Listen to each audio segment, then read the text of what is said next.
Hello, everyone, and welcome to Volunteer Talks for the first episode today. We've got a very inspirational guest, as I did mention on my several social platforms. This gentleman, since 2002, has raised since 2002 has raised over £250,000. He's a Thames Valley Awards 2020 Charity of the Year winner. He's the winner of the Best Fundraising Innovation Campaign at Didcot's BACAs in 2015.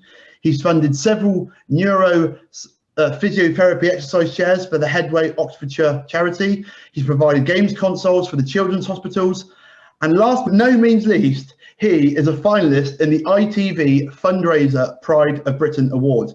I'm pleased to welcome Mr. Andrew Baker, MBE. Andrew, good morning. Good morning, Dan. How are you, sir? I'm very good. Yeah. Good. That's what I like to hear. That's what we like to hear. Now, first and foremost, thank you ever so much for your time and for agreeing to being the first here on Volunteer Talks. Obviously, we've only been connected probably 2 or 3 weeks, something like that. But like I say, I've really enjoyed getting to know you and understanding a bit more about what you do. And I mean, they're just some of the key facts that I've listed off there, but there's so much sort of more to you. Can you first and foremost probably tell everyone out there a bit about yourself and how you've become the person you are today? Yes, so I'm the founder and CEO of Play to Give, the Oxfordshire fundraising organisation based in Didcot. And yes, I started fundraising when I was age 14 at St. Brenner's School in 2003. And I just had a vision really to want to raise £500 at school as a way to repay kind of all the treatment that they gave me. It was kind of inspired originally by the brain surgery that I had age 12. The children's hospital at the JR didn't even exist then. So yeah, it was kind of vision of raising £500 to help build that children's hospital, and school just really got behind me. And then as a result of that, Play to Give then came on to the back of that, and it's just been incredible. So yes, so 19 years of fundraising, so 20 years next year, and 32 now, so getting on quite a bit. And that, that is just a snowball effect if I've ever heard it. We're talking about £500 19 years ago to doing over £250,000 across various charities. I mean, that is just a fantastic amount of money. That's fantastic dedication and say just so inspirational. Really is inspirational that you started off small and you've got to that point. So yeah, all the congratulations sort of to you. Now, the Play to Give charity as a whole, they support, is it 11 charities in general? I know we're going to be speaking of 2 today, specifically 2, but is it 11 overall?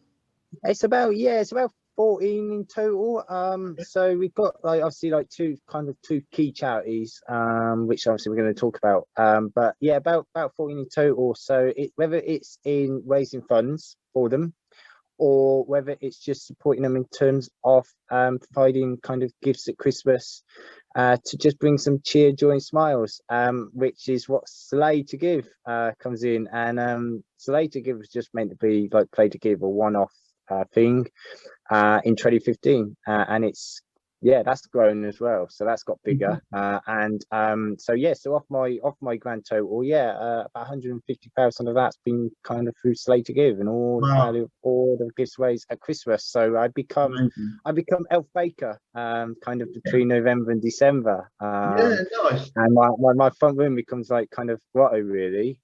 This time round I thought it was going to be really quiet because of COVID, but not so. Just about had room to sit on our sofa, so it was all good, and the amount of cheer, joy, smiles obviously it brings is fantastic. So yes, so Play to Give's come out of Play to Give as well. So fantastic, yeah, absolutely. And I started this up as an advocate for how volunteering makes you feel. I'm probably quite new. Well, I'm very new to the game in comparison to someone like yourself that's been doing it for 19 years. 20 years next year, but you can just see from the feeling you give off and the vibe you give off, what it makes you feel as well. Obviously you've been doing it for such a long time, but no doubt it's the same now as it was on day one, the giving element and seeing smiles. Definitely, yeah, definitely. So obviously when I was 14 and I just wanted to raise some money as kind of my way to kind of say thank you. And I was involved in the original campaign with the Oxford Marathon for the Oxfordshire and Oxfordshire. And I just wanted to raise some money, and obviously I kind of had passion behind me, and then the school, obviously everybody at school was brilliant, got behind me, and kind of I led and inspired and coordinated the efforts, which was quite nice to be given as a pupil. And obviously quite kind of I guess as a role model as well to obviously all my fellow kind of pupils and everything. And then it's really nice because the school's also kept that link going all over the years. So they've done a lot for Play to Give as well. And it's really nice. So I get to go in very often and just talk in assemblies to the boys and stuff about what I'm doing. And very often they said to me, "Oh, I want to be just like you." So it's really nice. And it's nice that the school's kept their links in with me. And then obviously, recently they was obviously very, very proud of the fact that I was in the Queen's New Year's Honours list for my MBE. And they were very proud of that fact.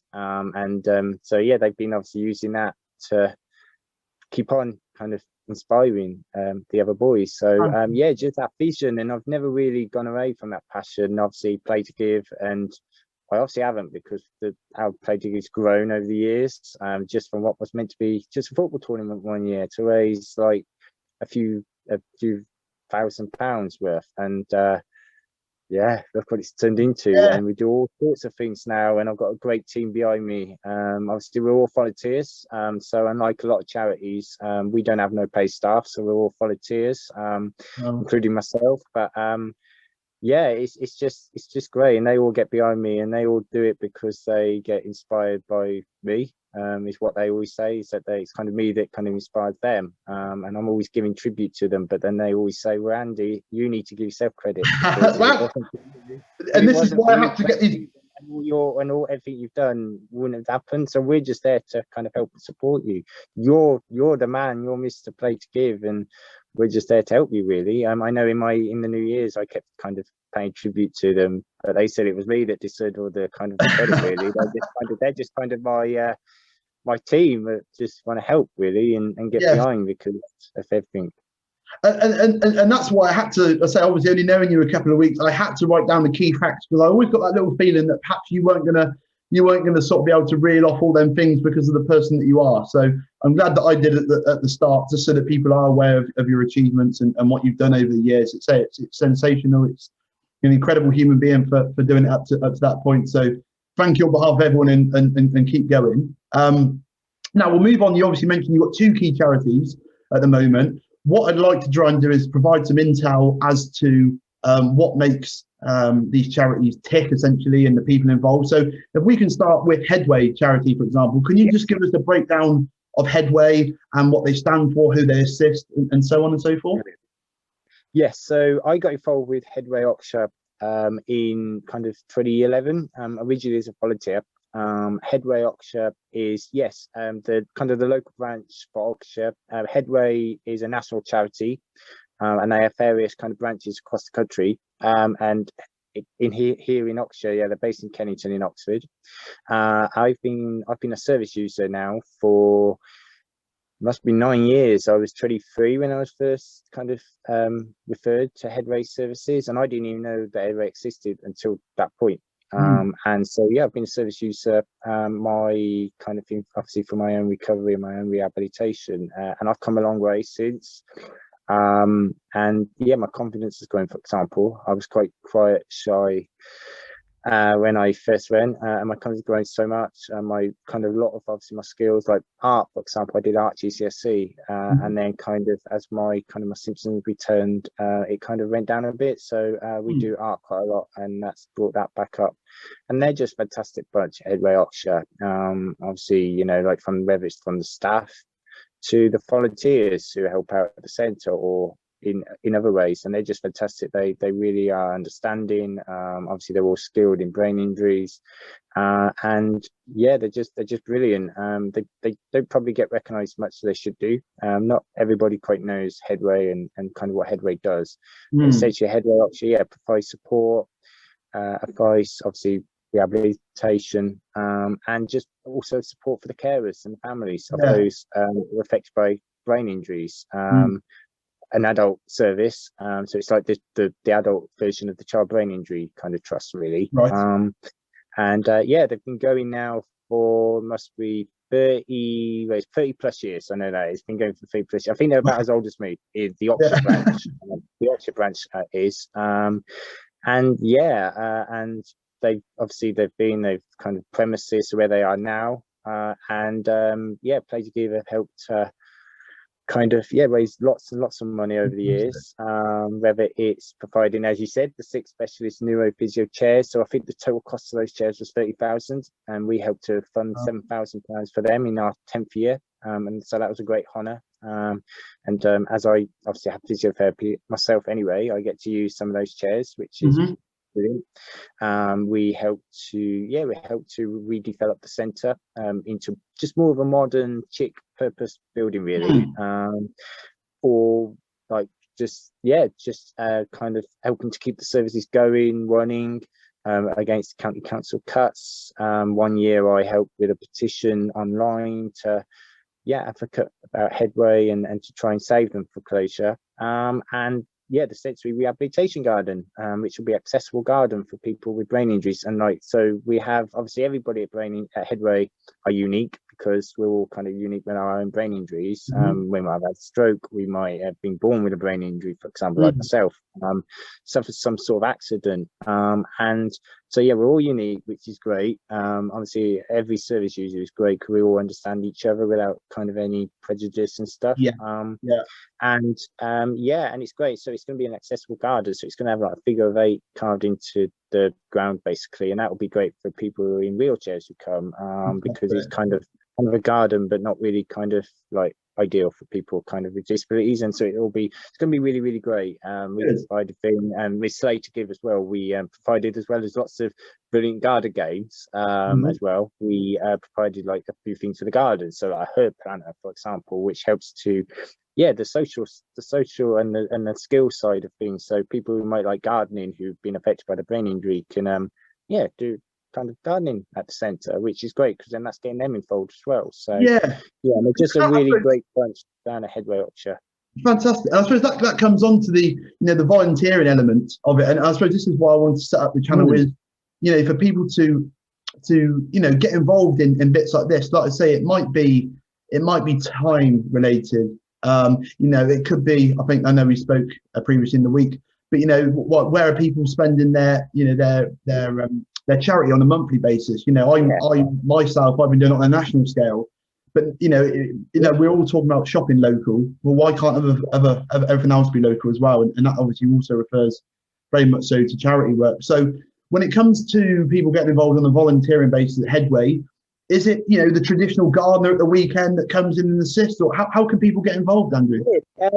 So I see in terms of the sensory rehabilitation garden, they was obviously for kind of pre-COVID, they was looking for volunteers who would have come in, like I think during the week, or it might even be at weekends, but they was looking for people who would be able to devote obviously like so much time. So it was like sort of once a week, and you like first a number of hours over about the course of 8 to 10 weeks, and that was going to help to get the garden kind of ready. I think the more or less raise the funds now for it, but then it will be kind of more about getting the garden kind of all created and stuff. So that was one way that anybody can kind of get involved. Obviously they don't have to be part of Headway to kind of get involved. So that was great. I think all the details for that are on their website, which will obviously provide all the links. And then obviously like you can volunteer in various other ways. So whether it's obviously like signing up and supporting them through raising money, or even like if you want to come in at like sometimes like we have people from a company who, or especially they're doing like some in kind of that kind of background in brain injury or kind of and they can come in, they can kind of just see Headway and kind of shadow kind of a part of their training, or you can even obviously volunteer as well. So you can come into the centre and you kind of help to assist the centre staff really in and be there for the the brain injury service users, and get involved, like whether it's like playing a game with somebody, or Yes. you know, like helping in the kitchen, like making teas or anything like that, really. So Yeah. you know, there's quite a range that you can get involved with at Headway Oxfordshire, and yeah, and it's brilliant. They're really friendly bunch. Well, you know, I think this year, you know, it seems like this year has made us, you know, realise. I mean, there's always some want in the world, but you know, this whole year, and I suppose it's just about a year now, we're coming up to a year. You know, it's all about what we have. It's all about what we have, and then not what we want. And like I say, just sometimes going into these centres, I appreciate at the moment, obviously it's very difficult, but you know, you've got to do a bit of planning for each person, but to look at the options once we get back to some normality, you know, how can, say, people give back? And I say, you and I both know the feeling that it gives us. It's just trying to spread that to say, you know, can you do a couple of hours at the weekend to assist? And you know, you get the feeling, you get the feeling of helping, and let's say it's one that is quite something. It is really rewarding and stuff. Really so is. Obviously for me, because obviously for me it's kind of close from the heart. Obviously, I think I do kind of obviously close from the heart, personal, because of obviously all the ethic I've kind of gone through, so adversity. But then it's also really nice just for somebody generally who, might now, for example, might be inspired by what they're hearing, and then they want to make a difference. Really I think, I think, and obviously Play to Give's the same. Like, you know, they can get involved with Play to Give in quite a variety of ways. And we're trying to get some like new like positions, obviously, like you know, like on a voluntary basis. So there might be some that somebody might have, oh yeah, I've got the skills for that, like I've got obviously profession, the experience, and that'll be great. And or like, you know, like coming on board as like a trustee. So definitely. And I hope this will be inspiring people, hopefully, to want to get on board and with Play to Give's mission of changing, transforming, and saving lives. So no, 100%. And like I said, I think even if the person that maybe is not directed or directly involved with Headway, if someone knows of someone that might actually, you know, of benefit, and that's the thing, this isn't going to reach everyone, don't get me wrong, but if someone sees this, that knows someone that where Headway can have assistance, you know, based on something that's happened, you know, obviously it's all about exposure locally. And like I say, if that can assist, then great. And like I say, there's also the other side as volunteering, as we've said, like you can get, if there's any keen gardeners out there that have, you know, completed their own garden and you know, and want to assist, you know, bits like that, and do it for such great causes, then brilliant, to be honest. And as I mentioned before, we'll get all the links to Play to Give, all the links to Headway, and then the last one, the secondary one we need to speak of, the Oxford Children's Hospital. Andrew, tell me on them. Yeah, so obviously they've been a huge part of my life ever since I was born. I think I mentioned, obviously it didn't even exist when I was born, when I was treated. But yeah, obviously it's been a huge part of my life, especially for 19 years, obviously with all the fundraising, because I've never really ever stopped giving back in space to them. And yeah, I mean, that's a really special place. Like, I don't know if obviously if anybody's listening to this, whether they might have had obviously experience of going to that hospital or visiting or having a sick child, but it's an incredible place. It was only built because of the fundraising that was done by the whole community and businesses in the beginning. Helped to raise nearly £15 million to build that hospital. So essentially, it would have been a hospital, but it wouldn't have been like it is now. It wouldn't have had all the really nice facilities, the child-friendly facilities, and the really cool atrium. So like when you go in, like it doesn't look like a hospital to start with, because it's like a nice glass atrium and everything, and it's really nice. And so that wouldn't even be there. And it's brilliant. And obviously the amount that they treat each year, so like it's like, wow, tens of thousands from all across the country, and they're doing some really incredible work, all the doctors and just everybody involved at the children's hospital. And that's obviously, for me, I've been a huge part of that, and I've seen a lot of my fundraising over the years. Obviously I've directly seen the impact that it's made. So whether it's the Play to Give route, for example, that was officially formally unveiled in 2017 at £40,000, a goal which was quite ambitious and didn't know if we get there, but we did. And then that was a proud moment to cut the ribbon to that. And then I always get to, like at Christmas, for example, when we done Play to Give, bar last year because of COVID, it's always a really nice sense of feeling, because you get to meet a patient who's staying in there, a teenage patient, and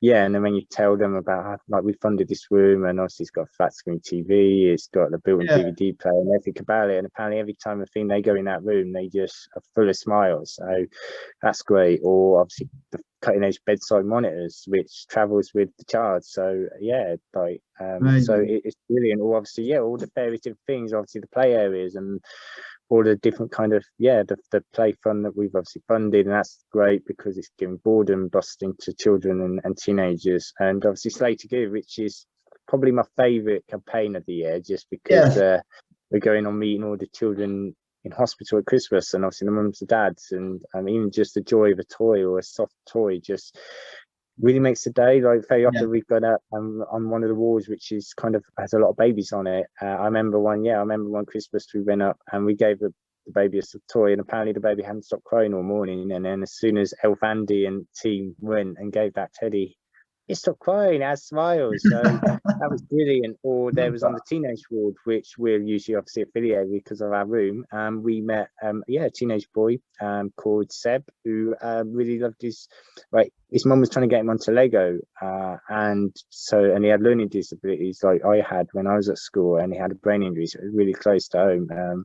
Like a moment where you have to just kind of maybe just take a little bit, because you don't want to get emotional in front of the child, but because it's all linked with your own experiences. And yeah, we gave him a Star Wars Lego set, and his mum was thrilled with that because she really wanted to get him onto Lego. So she was absolutely thrilled with that. So that was great, because that meant that he was obviously with brain injury and disability, learning to build Lego, which I thought was brilliant. And that's just from a toy, really. And that's great. To Slay to Give, and that's great. That's always a great one. But yeah, obviously Children's Hospital is a really special place, and obviously again, people can kind of in some way for the Children's Hospital, kind of for the charity, kind of volunteer in many ways. Or obviously, unlike myself, I'm a volunteer for the hospital trust. So my role changed early last year. There was a position that came up on Robin's ward at the Children's Hospital, and I thought, yay, great, because I always wanted to have a specific role as a volunteer in the Children's Hospital, and it's very rare that one comes up. So obviously I got that role, and then COVID struck, but I used to be on the ward, so that was really inspiring, because then I get to meet and it's quite close home, because that was the ward that was when I was in hospital having my brain surgery. Obviously it wasn't Robin's ward then, it was like Leopold ward back, the old RI that was quite aging and not really designed as children's ward. But that was really inspiring to meet all the parents and stuff. And then obviously I could then tell them about fundraising and how to kind of get involved with the fundraising side, because then obviously I told them about our fundraiser and stuff, and that was brilliant. And so it's really touching. And there's all sorts of ways that obviously people can get involved and help the Children's Hospital, and obviously Play to Give. Obviously, like with Play to Give, obviously that would be benefiting the Children's Hospital, because obviously a lot of what we raise goes to the Children's Hospital. And I know Play to Give is getting near to very close to £70,000 as an organisation. So I'm over 80,000 in total, but obviously Play to Give over the kind of 13 years is approaching near £70,000, because I know they said last year about kind of celebrating that landmark. So that's brilliant. And obviously all the different things it's funded, and there was also really nice sensory garden completed about 4 years ago, that they fundraised towards, and it's kind of at the back of the outpatients, and it just means that the child or the siblings and the mums and dads can just take a bit of a breather away. So if things get a bit too much on the wards, for example, they can just go out into the sensory garden. It's a nice haven, nice haven tranquility. I've been in there, and it's brilliant. It's just really nice, therapeutic. We've got a few donated towards the play fund, for example. So there's like some nice bricks with kind of various names on, and Play to Give's on there for kind of £100 and all our contributions for Slay to Give, and it's really nice in it. It's just it's really nice, calm, tranquil, and get away from all the kind of the distress times, obviously. And I just wish the hospital had existed when I was in hospital, because my mum didn't get to benefit any of that. Didn't even have any of the parent accommodation like the one at McDonald House. So my mum when I was in hospital, like from a brain surgery, just on a makeshift camp bed on a row of cushions on the floor, which wasn't very comfortable. So No. yeah, so it's been great just from when I saw it from I recently got a letter from them, obviously, like, they were thrilled a bit above the words, obviously, with my MBE and everything. And I remember them, and they said about just like from watching from your hospital bed, the hospital gearing up with the cranes, which I do remember really well. I remember seeing the cranes and just getting me excited that it was finally happening. And That's amazing. yeah, Yeah, and that's obviously fantastic. so that's been a huge part of my life. And so yeah, and again, people can volunteer, and it's really, really, really rewarding, because it's probably the most amazing part of the hospital, because obviously it's a children's hospital, and you're meeting all the most inspiring, young, courageous Yes. people going through the most challenging of circumstances. And yes, definitely tugs at your heartstrings. Yeah, I can imagine. No, I can imagine. And I think And I think that's, since lockdown as well, people has appreciated the NHS a lot yes. more as well. Oh, very So much so. Yeah, very much so. They've done a sterling job without a shadow of a doubt with all they've had to deal with. Like I say, and they rightly deserved that clap every Thursday evening, without a shadow of a doubt. They really did. I mean, so obviously we spoke about sort of charity as a whole, and it's always interesting because I think past instances within families, create, what you believe in and stuff like that. And like I say, even if you believe in, let's say, St Ormond's, great is it Great Ormond Street? Sorry to Great say, Ormond Street, yeah. that's children's charity on a national scale. To be honest with you, exposure. So so for people that want to involve, maybe wanted to get involved in that, and there was Oxford essentially is the localized version. Local, regional, yeah. It's obviously local, so yeah, like Great Ormond Street, but obviously it's the local children's hospital, Yes. because obviously there wasn't a local children's hospital here. As I say, I talked about obviously where it would even have happened if obviously all that money. So yeah, it's there. It's the regional centre, centre of excellence as well for many specialities, and people come from all across the country from many parts for that. Yes. So yeah, it's obviously it's the children's hospital right here in Oxfordshire, but obviously regionally as well. So it links onto obviously Wiltshire and all the surrounding areas as well, and obviously all across the country. So obviously, like, people obviously watching this in Oxfordshire, for example, it's it's our children's hospital, and yes, yes, you've got Great Ormond Street, and obviously that's a national children's hospital, but obviously this one's more closer to home. Exactly. And so the money thing is benefiting, making a massive impact locally, for tens of thousands of lives in hospital. So yeah, because obviously people very often think of obviously Great Ormond Street, for example, that's it, or Alder Hay, or but this is the local hospital for children. And that's what it's all about. Like I say,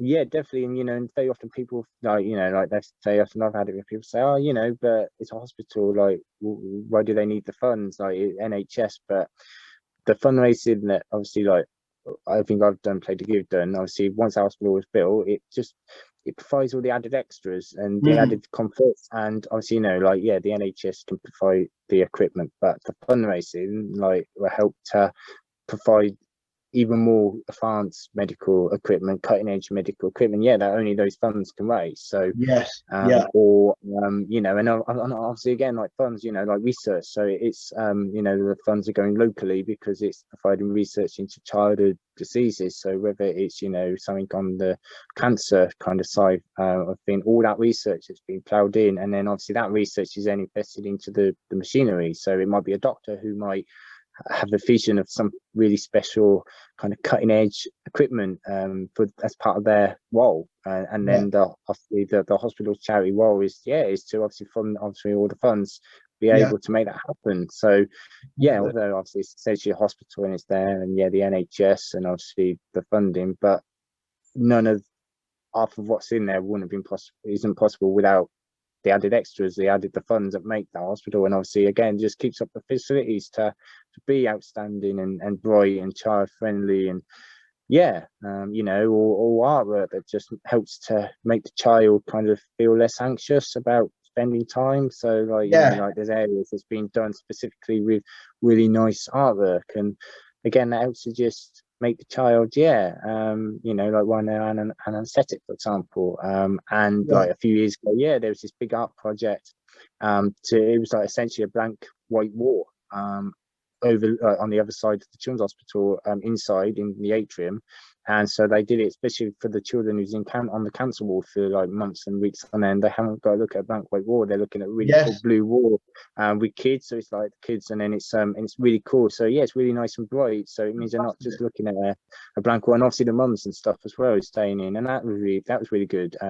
So as you like walk down the corridor to the link corridor to the JR, you see it, and it's great, because that means obviously it's not just a blank wall, it's all about making it, you know, feel homely, feel child bright and brilliant. And obviously the children's hospital is great, because it's a blue cladded building with like pop out colourful windows. So that was the old kind of design of it. So it wasn't just like, you know, like just a white hospital. It was and it was great. And then obviously you've got the Zen garden, you've got like two outdoor play areas that join onto the ward, so from one ward to the other ward, and like they were like sponsored years ago in the building hospital by like Renault F1. So there's some really cool large scale replica F1 cars just for the children when they go out to the play area, and obviously the siblings. So that was great. So obviously when I was on Robin's ward, I kind of took a little look, because I hadn't really seen that part, and that was just great. So it's great. So they really made it feel child kind of friendly and everything, and all the things that I was in hospital I didn't have. So quite envious of that, because I But then, you know, and the laptops and the PlayStations and things. So. Well, you know, you've obviously funded some of them as well. So, like I say, you should be so proud that you took something from there, and you brought it along the stages of what the new normal is. And like I say, I think for anyone looking into getting involved, like I say, we'll put all the links in the description below so that people can get full value on that. Like I say, we'll put the Play to Give on there, which is obviously the overview that obviously you run, which obviously supports several 14. We'll put some bits in there about Slay to Give, some bits in there about the football tournament as well, just so people can get exposed to it. And I obviously appreciate, you know, Slay to Give hopefully will be applicable this time around, because I said it seems that positivity in the world, everything seems to be sort of looking towards going the right direction. So I think people need to start planning a bit about what they want. It's like a light at the end of the tunnel, isn't it? So I think so. And like Slay to Give, I think like companies, you know, like companies get on board with stuff, and like my school and people just like it, because like, you know, it's just so small, like where obviously they're just buying a new toy or a gift, or obviously like Headway sample, or just more the adults who obviously just, you know, like a toilet set. So it might be for like mum or dad staying in, and so that's always a really nice kind of heartwarming, festive, feel good way of getting involved. And that's it. There's always some way you can get involved. But like you said, there's kind of a light at the end of the tunnel now, isn't there? Now that all these vaccines, which again, you know, one was done in Oxford, which we can be proud of that, exactly, because obviously it was the first one, wasn't it? New Year. Absolutely. You know, and so hopefully there's some light at the end of the tunnel, hopefully, because that would be great. Because obviously Play to Give, like last year, of all our events was obviously from the first lockdown, was affected. Obviously we couldn't do them, which was I felt quite lost, because I couldn't do all my events, so then we had to do a lot of things eventually virtually, but then we still raised over £15,000, which was brilliant, which is like the amount that we've raised in the normal year. And so it's great, especially as, you know, we're just like a fundraising group and stuff. But that was great. So obviously all the plans like we got for this year, and if they can't happen this year because obviously COVID, then they'll happen next year. So like, I've got plans for maybe doing like a superheroes colour fun run, for example, which will get the whole community involved. You can all dress up as superheroes, and what a great time, kids and everything, and that would be great. I think that'd be great to see superheroes. Well, exactly. What a great time to expose it, as everyone's put on a few pounds over Christmas. Running is very much on the agenda for most. So we'll get some information out on that as well when you know a bit more. And like I say, we'll create a few links on, say, Play to Give, Slay to Give, that football tournament you mentioned, and then the two charities, so that people, if they've been aligned, or if they align with, you know, dare I say, the brain charity, the Headway, if something just ticks with that, then they've got a go-to company. And like I say, if they've been perhaps affected by kids and what they do, there's a go-to place. You know, like, I feel after, you know, like being like, you know, like I know, I've good friends with a local businessman, who runs his own company in Abingdon, a recruitment company, and I remember like a few years ago when I met Headway, he said about how he had kind of some slight sort of brain injury from somehow that happened. And he's done really well. Obviously, he set up his own company stuff. So and he like does networking meetings. He also like hosts a Sunday breakfast show now on a brand new radio station, Oxfordshire. And I think that's great because he's obviously a local guy, recruitment firm, and then obviously his firm does a lot for kind of charities locally. Play to Give, he kind of supports, and I think that's great because he's kind of obviously kind of been similar where he's kind of suffered brain injury and obviously done lots of stuff. So I think that's great, and so I always meet very often people who've been affected somehow by one of our charities. So and I think we all know probably if somebody who's got a child who's been in hospital or somebody. So it's amazing how many you come across who. The children's hospital. Like my son's been treated there, or I know somebody whose child's been looked after there and brilliant care there. So, and hopefully, like brain injuries again, there might be somebody who's been affected by that. And, it's like you say, Andrew. It's exposure, and you see a lot of people nowadays. You know, they want to step out their comfort zone. You know, this lockdown's made it very difficult. Their comfort zone is essentially in here. So, like I say, I in recent times, you know, it's come to my thoughts that, you know, if you want to drive a car, you've got to jump in the car. If you want to learn to swim, you've got to jump in the pool. So if you want to get the feeling of different, you've got to take that first jump. And if it's a couple of hours here and there, it's a couple of hours here and there, but you'll reap the benefits, you know, and you'll get the feeling. Yeah, definitely. Or, you know, team partner event and obviously raising money, that gives you great satisfaction. And like we Play to Give, we're signed up to like easy fundraising and things like that. So when people's obviously shopping online, they can they can be kind of, you know, registered to that. Obviously don't cost nothing because you're just registering and then obviously supporting Play to Give that way. So every time you shop online, Play to Give get a percentage from the sales from the retailer. Yes. So it might be fantastic. We need to know all about that. Again, all the links are on the Play to Give homepage for that. And so it's all there. And again, that's something because they're just giving back to Play to Give without really knowing, really, because every time they're shopping online, obviously, like as long as it's participating retailer, then we can get like £60 from food like at the end of the quarter or something. So no, that's fun. That's absolutely fantastic. Right, we'll get all the links into the description. Everything we sort of spoke of, so that people can follow up. Like I say, we'll put your details on there. I think you're on LinkedIn. Like I say, the Play to Give Facebook page is a way for people to follow and follow up with yourself on a personal and level.